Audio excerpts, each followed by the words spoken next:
Thanks, Annie, Tiffany, and the entire Mobile Europe team for having me. I have the pleasure today to talk a little bit about the marriage between 5G and IoT. So before doing that, please allow me to introduce myself a bit. So my name is Afzal. I live in the Netherlands, in The Hague. So it's already the afternoon is already starting here. And I'm part of Deutsche Telekom. For some of you, also known as T-Mobile in some countries. And then to be more precise, I am employed by Deutsche Telekom IoT, which is a separate entity. And to make it more complex, I'm part of the IoTcreators.com team, which I usually refer to as a corporate startup because we are a second brand within Deutsche Telekom IoT with a separate platform and a separate proposition and also a separate team. I come back to that a little bit more later because it is connected to the topic 5G and IoT, of course. And then to answer the question, and I'm going to do that right away. And I'm sorry, guys, and maybe after this, I will never be invited anymore to speak at the Mobile Europe events, but I don't think that there will be a happy marriage between 5G and IoT. Maybe it will come, but I'm just 35 years old, and I'm not sure if I will be there when it's going to happen. So I'm not positive when it comes to 5G and IoT. And I'm going to explain you everything about that. I'm going to come up with some arguments and reasoning why I'm not that optimistic about the marriage between 5G and IoT. And to do that, I will go to my next slide. So this picture on the left side of the screen, it's taken only, I think it was 2 or 3 years ago. And maybe it's already obvious what this gentleman, what he's doing there, but to give you an explanation, what he's doing there, he's taking pictures with his smartphone of electricity meters. So all these electricity meters belong to some building owners, house owners in this street or in this area neighborhood.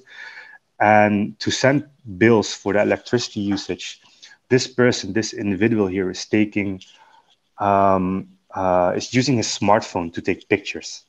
Yeah, and then he probably he goes back to his office and he's going to look at all those pictures and he's going to put all the usage details of all the customers in an Excel sheet.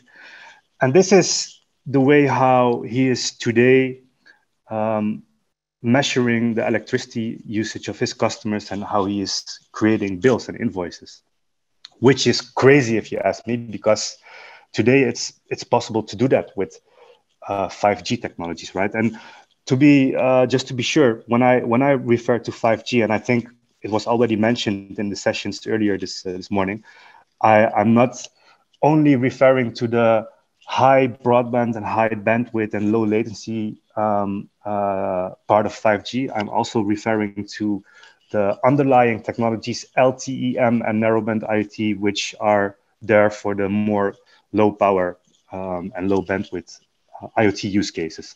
So this is already possible with telco technologies, part of 5G, but they're not doing it.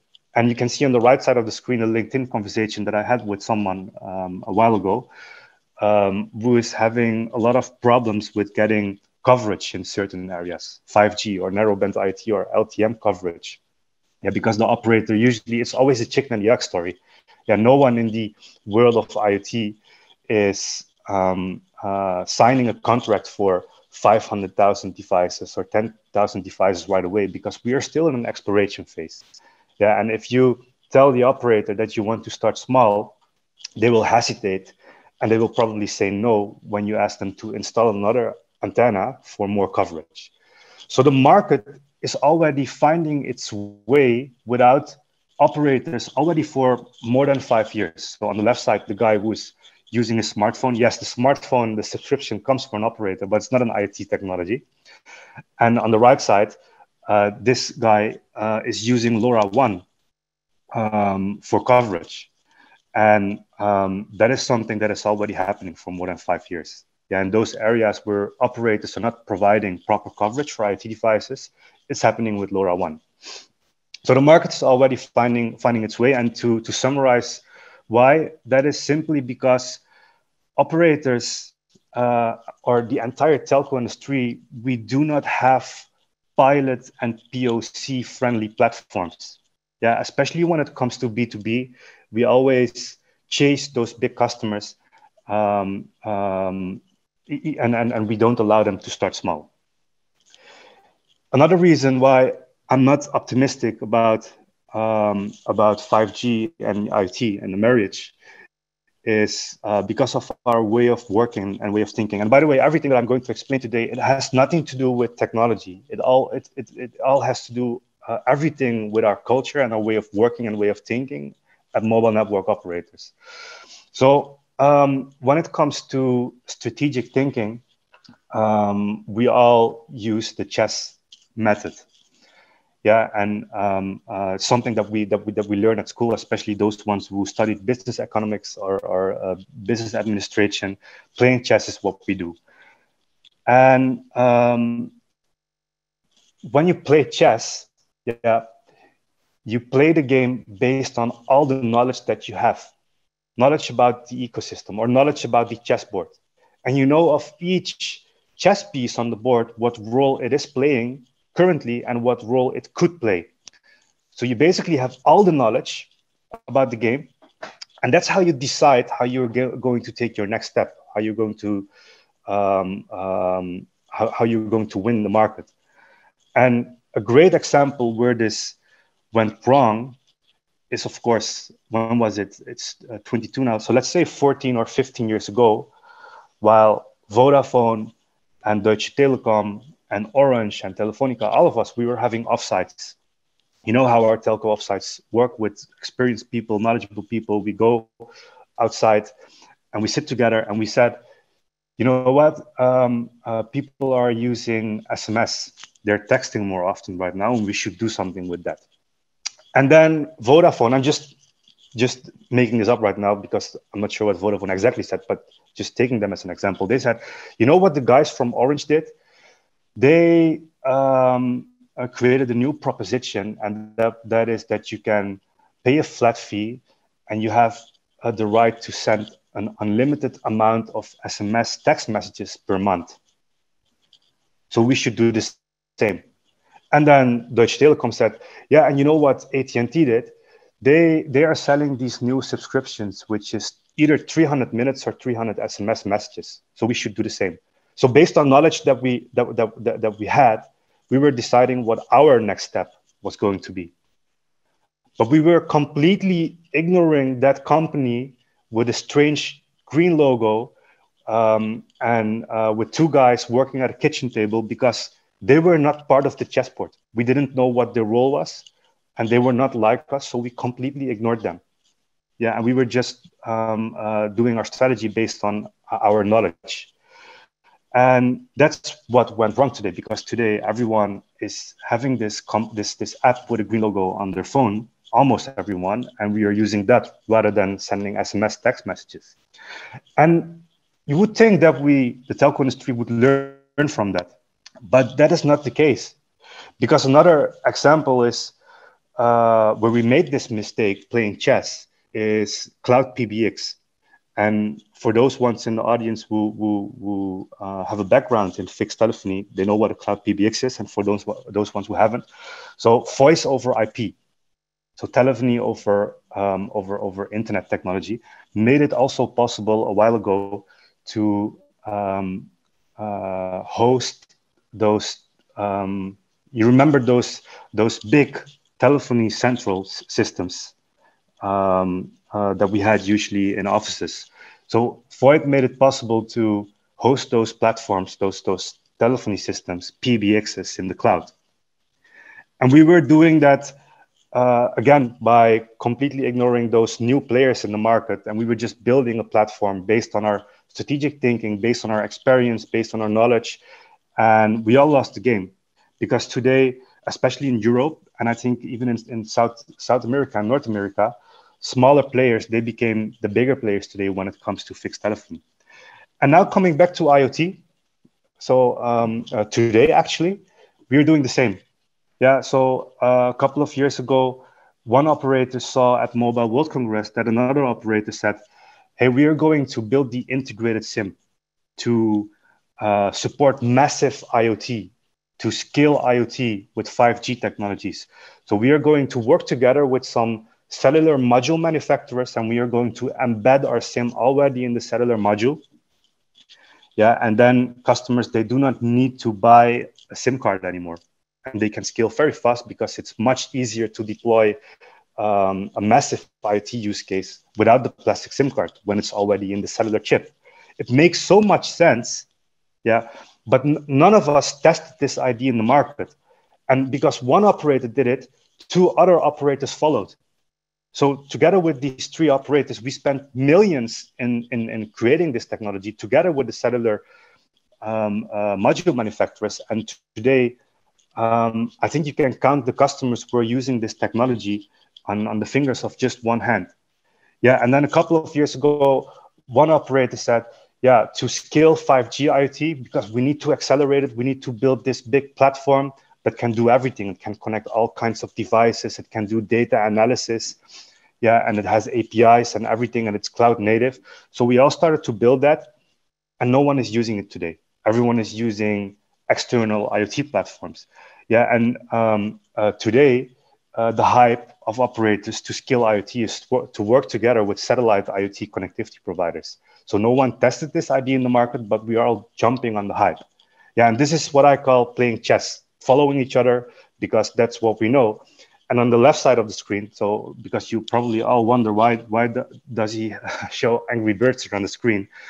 So for the ones who don't know Angry Birds and how to play it, you can see on the left side of the screen, you can see some very angry birds. And with those angry birds, you need to destroy the green creatures on the right side of the screen. And to find out how to destroy them in a very efficient and fast way, you just need to throw some of the angry birds to the right side of the screen. Yeah, and then only by experimenting very quick, because one level on Angry Birds, it only lasts 60 seconds or something. So you need to experiment very fast by throwing a lot of birds, what the quickest way to win the game is. Yeah, and this is completely different from playing chess, because this is experimentation. And experimentation is essential when you are in an exploration market. And what I believe of IoT is that today we are still in an exploration market.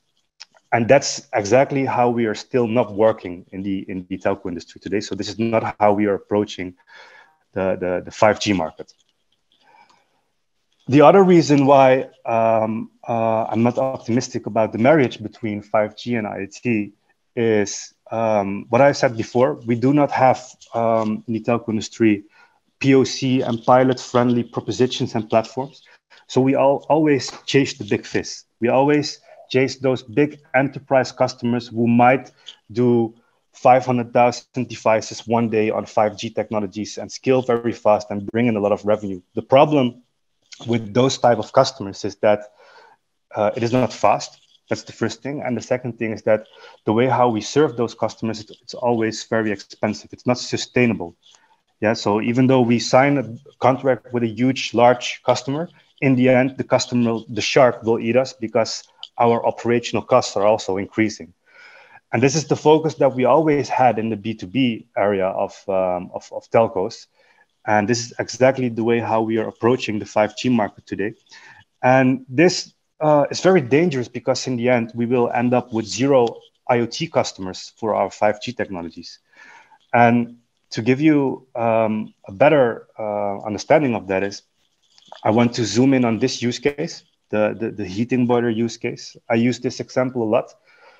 So today there is of course, we have the labor problem almost everywhere in Europe, right? So you can imagine that heating boiler installation companies, they have a big problem, because they have these contracts with their customers that every year someone of their team, a mechanic, needs to drive to that customer and do a check if everything is all right. And actually 9 out of the 10 times, everything is all right. Yeah, so the company, the installation company, wasted some money by sending this mechanic to the customer just for a check. Yeah, and at the same time, they cannot sell heating boilers to new customers because they don't have don't have sufficient or enough people to do the installations, and the people that they have are doing yearly checks. Yeah, so it's not only expensive, it's also time consuming, and it also keeps the heating boiler installation companies away from new profit. Well, actually, when you use 5G, when you use narrowband IT to more precise, you can use this device from InSmart, which you can see at the center of the screen. It's heating boiler agnostic, and if you use this device, the heating boiler installation company will get data from the heating boiler every 15 minutes. So every 15 minutes, the heating boiler installation company knows exactly if something is wrong with the heating boiler or not. So now, by using this device, the installation company can stop, sending mechanics to places where no maintenance is needed, and instead they can use those mechanics to do new installations and earn more money with those new installations, and also save costs, of course, because they don't have to drive around for nothing. And it sounds very logical, right? Like it makes so much sense. So you would think that all those heating boiler installation companies are scaling massively with this IoT device today, but it's not happening. And the reason why it's not happening is because even though the CEO of the installation company likes the device and the business case, yeah, there is the manager of the maintenance team. And the manager of the maintenance team says, you know what, but today I have 20 mechanics in my team. So I have a big team of mechanics for maintenance. But if we are going to adapt IoT transformation, if we're going to adapt this 5G technology, then I probably don't need the 20 mechanics anymore. So my team will become smaller because 10 of my mechanics will go to the sales team for new installations, and my position becomes weak in the organization because of the smaller team. And even the sales people are showing resistance. Some of the sales managers are even saying, yeah, but we used to sell heating boilers and we don't want to sell this new app because that's software and we're not familiar with that and we don't want to learn new skills. Yeah, and like that, even the billing department has objections to adapt this innovation. And the customer service department is showing resistance as well, because instead of doing this reactive calls with customers complaining about problems in the heating boiler, they now need to do more upselling and sales because the information is already coming before the customer knows that there is a problem. So everyone in the organization is showing resistance. And that's why this use case is not scaling. And this is not unique for this heating boiler use case. It also happened, or it also happens in the railway industry with some very cool 5G solutions with which railway management companies can save a lot of money and can create a safer environment for their staff.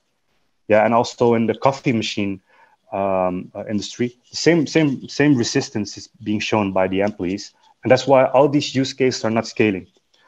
Yeah, and that's why I just said that it's very dangerous if you focus on the big fishes today, because a big fish means that it's a large logo which is going to scale very fast, but no one is scaling very fast. Yeah, so IoT today is about exploration and starting small. But what happens, yeah, if you tell the people who are working on 5G technologies at the telco industry, at the mobile network operator industry, if you tell them that focus on the smaller fishes, become more pilot and POC friendly, yeah, and focus on those companies who are developing a solution from scratch, yeah, the ones who are still doing exploration.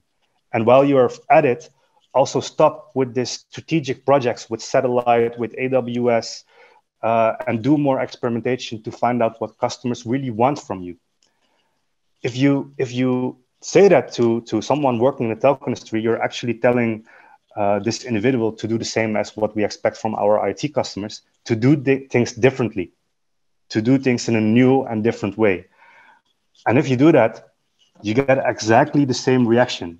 If I go to people from a strategy team working in the telco industry and ask them, why are you having 5 people in your team talking full time to Analysis Mason or Gartner just to create some PDFs, and no customer is looking at Gartner today before taking a decision.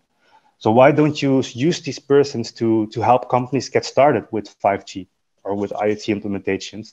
Then the head of strategy will simply say, yeah, but I'm used to do that, and my boss is happy with it, so I'm not going to change. If you ask salespeople in telecommunications to focus on customers to get started with 5G, they will simply say, yeah, but my boss actually want me to chase big customers and big logos. And that's something that I've been doing for years, and I don't want to reskill. So I'm afraid of this change. Yeah, and like that, everyone has their own reasons to show resistance. So I don't only want to bring bad news, yeah, but this, what I just explained, this is what I've been seeing for the last 6 years in the telecom industry with 5G. But there are some companies out there who are trying to do things differently, and we're trying to make these technologies, 5G technologies, more accessible for those companies who are starting small and we're doing exploration. So one of those companies is, of course, the corporate startup, which I'm part of, IoT Creators, but also Soracom and Blues Wireless and Nordic Semiconductor are doing a very, very great job by making 5G technologies more accessible and for the market. But what you can see here on this slide is that it is not coming from the big telcos, right? There is no Vodafone logo here. The T logo is very small, and there is no AT&T or Verizon or Telefonica logo here. And I just don't think that as long as we cannot put their logos here in this list of companies doing a great job with bringing 5G to the market, I'm honestly pessimistic about the marriage between 5G and IoT. And I think that the market, what I said in the beginning there, it's already finding its way, and it will find more ways to deploy IoT solutions without 5G if they need to rely on the big operators. So medium bad news, because these guys here are doing a great job. Yeah, and that was actually my story. And even though it is a lot of bad news, I hope. No, well, we didn't ask you to talk to us with a particular answer in mind. We wanted to hear your views, so that was great, actually. So it sounds like it's a lot to do with structure and organisation and expectation, and a lack of understanding of processes in other organisations as well. Do you feel that in the 6 years you've been kind of looking at these issues that the understanding has expanded? Do you think more people get it? No, honestly. So within the telco industry, so those ones who need to deploy 5G and need to bring 5G in the market, honestly, no. Coming back to the Angry Birds versus strategic thinking example, everything that we do is basically based on strategic bets. Yeah, we need to do something big, and then something big will come to us. Yeah, and today you see all the operators jumping on satellite IoT connectivity. And last year, or maybe not even last year, but just a couple of months ago, every operator was creating this collaboration with AWS to scale 5G very fast. But no one is helping that small system integrator in Poland today who's working on a solution to predict and prevent forest fires. Yeah, while it's actually proven. And that's something that we can do without big investments. You know, this the same money that we spend in this AWS partnership or satellite IoT partnership. We don't even need half of it to help this small system integrator with solving a real world problem. And it is proven by McKinsey and Deloitte that if you focus on those societal values, that there will always be profit. So I don't think that the understanding is there yet. Well, that's a really interesting comment and a really interesting follow-up, although it was kind of accidental, really, incidental to Ruby's session just before the break and about societal good. So that's interesting. I remember talking to a gold medal winner at BT many years ago, and he said he used to take a lot of great ideas to the management board, which took some doing, but then they were never interested because it didn't move the needle enough. Unless you were talking in millions of pounds and quick, or hundreds of thousands, or whatever it was at the time, they weren't very interested. So this is tricky because you want some really convincing, successful small wins to build an example of how you go about succeeding here. But you're just going to be sent after the shocks the whole time. Yeah, yeah, exactly. Yeah. So how do you see a way forward? I think that so as long as telcos, the bigger telcos and operators,